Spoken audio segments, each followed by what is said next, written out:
Good morning class. Shri Ritan Chaudhary महाविद्यालय से आज बीए फाइनल ईयर में साइकोलॉजी में आज हमारा जो टॉपिक है एक्सपेरिमेंटल मेथड। तो एक्सपेरिमेंटल मेथड हम पहले भी आपको बता चुके हैं, उसकी डेफिनेशन बता चुके हैं, कैरेक्टरिस्टिक्स वगैरह बता चुके हैं।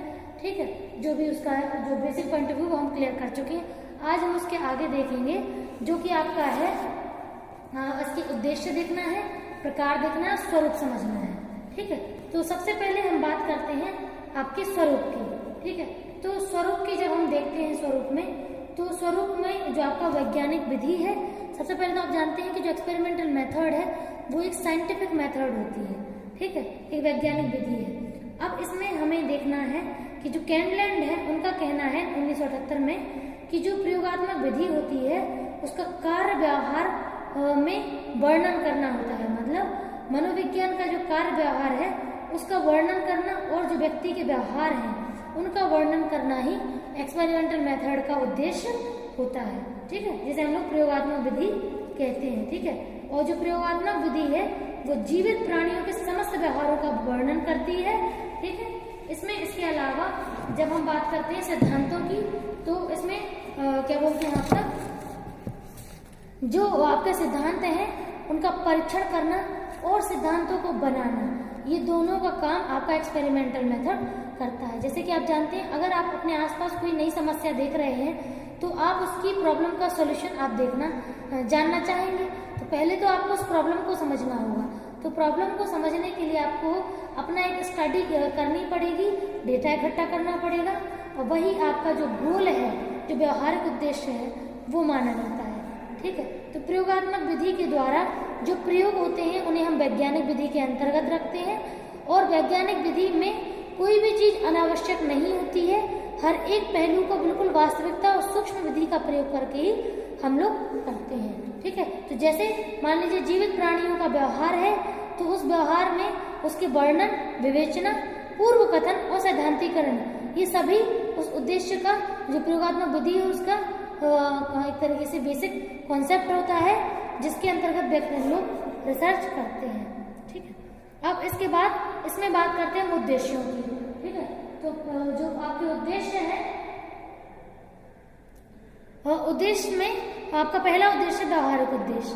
तो व्यवहारिक उद्देश्य में जो प्रयोगात्मक मनोविज्ञान है उसका पहलू होता है कि जो भी आपके जितने भी प्रकार के प्रयोग किए जाते हैं उन सभी प्रयोगों के से जो आपके डेली लाइफ की जो प्रॉब्लम्स हैं उनका समाधान किया जा सके। ठीक है, तो इस उद्देश्य के अंतर्गत जो प्रयोगात्मक अध्ययन होते हैं उनमें व्यवहारिक समस्या का समाधान किया जाता है।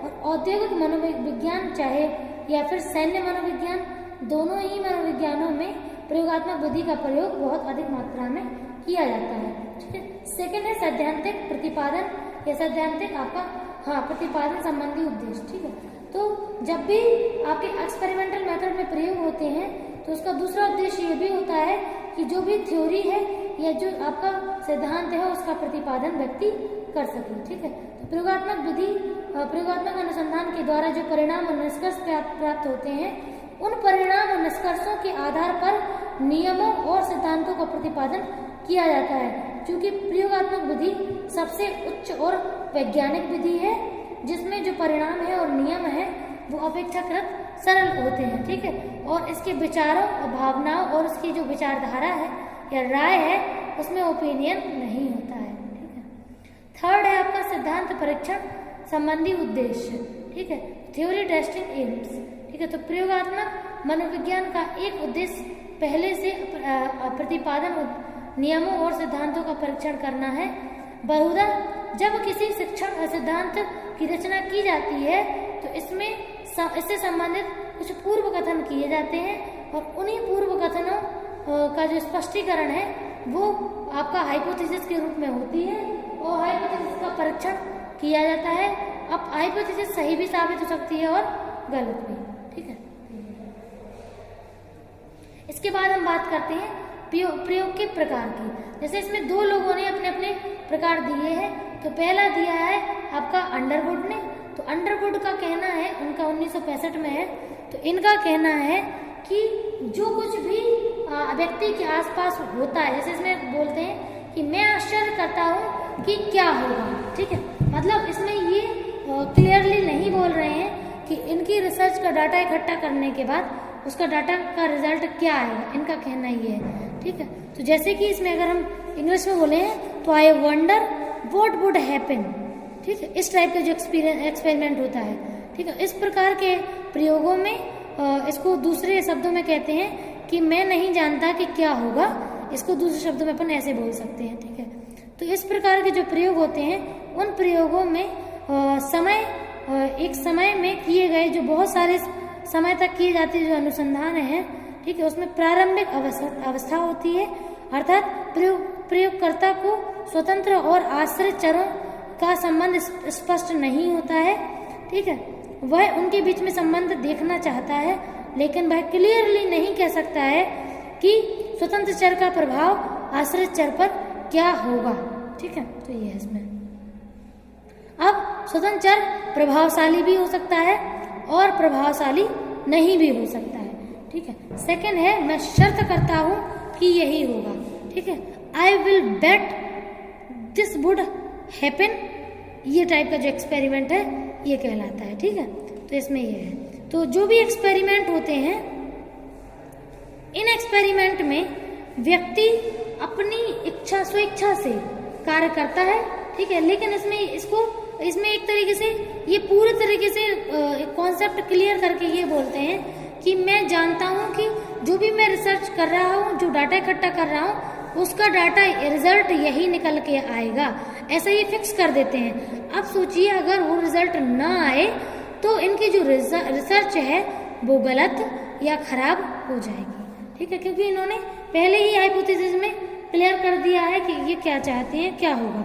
ठीक है, तो इस प्रकार के प्रयोगों के द्वारा जो कल्पना है उसकी जांच की जाती है और जो प्रयोग हैं उनके तथ्यों और मनोवैज्ञानिकों को बनाए रखने के जो सिद्धांत बनाए जाते हैं उनको कह सकते हैं दूसरे शब्दों में मुझे पूर्ण विश्वास है कि ऐसा ही होगा।